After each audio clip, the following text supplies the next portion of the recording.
राजा भर्तृहरि की कथा भारतीय इतिहास और अध्यात्म की अद्भुत गाथाओं में से एक है।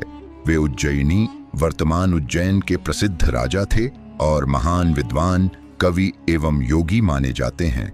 उनकी कहानी प्रेम, त्याग और वैराग्य का अद्भुत मिश्रण है। राजा भर्तृहरि की कई रानियां थीं, लेकिन उनमें से सबसे प्रिय रानी पिंगला थी। वह अनुपम सुंदरता और अद्वितीय बुद्धिमत्ता वाली थी।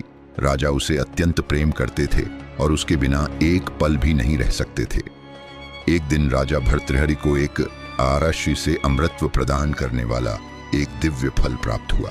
उन्होंने सोचा कि यह फल अपनी प्रिय रानी पिंगला को दे देना चाहिए, जिससे वह सदा उनके साथ बनी रहे। लेकिन जब रानी को वह फल मिला तो उसने इसे अपने गुप्त प्रेमी, एक घुड़सवार सेनापति को दे दिया। सेनापति ने वह फल अपनी प्रेमिका को दे दिया और अंततः वह फल एक नगरवासी वेश्या के पास पहुंच गया। जब राजा भर्तृहरि को यह सत्य पता चला तो उनका हृदय टूट गया। उन्हें एहसास हुआ कि सांसारिक प्रेम में कोई सच्चाई नहीं है। उन्होंने अपना राज्य अपने छोटे भाई विक्रमादित्य को सौंप दिया और वैराग्य धारण कर जंगल की ओर निकल पड़े। उन्होंने गुरु गोरखनाथ से दीक्षा लेकर योग और तपस्या का मार्ग अपनाया। वैराग्य धारण करने के बाद भी राजा भर्तृहरि को अपने पिछले जीवन की स्मृतियां परेशान करती थीं। एक बार जब वे साधना कर रहे थे, तब रानी पिंगला पछतावा लेकर उनके पास आई और उनसे क्षमा मांगी।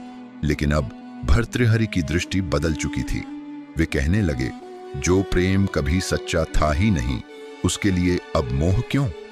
उन्होंने रानी को त्याग कर अपने तपस्वी जीवन को और कठोर बना लिया।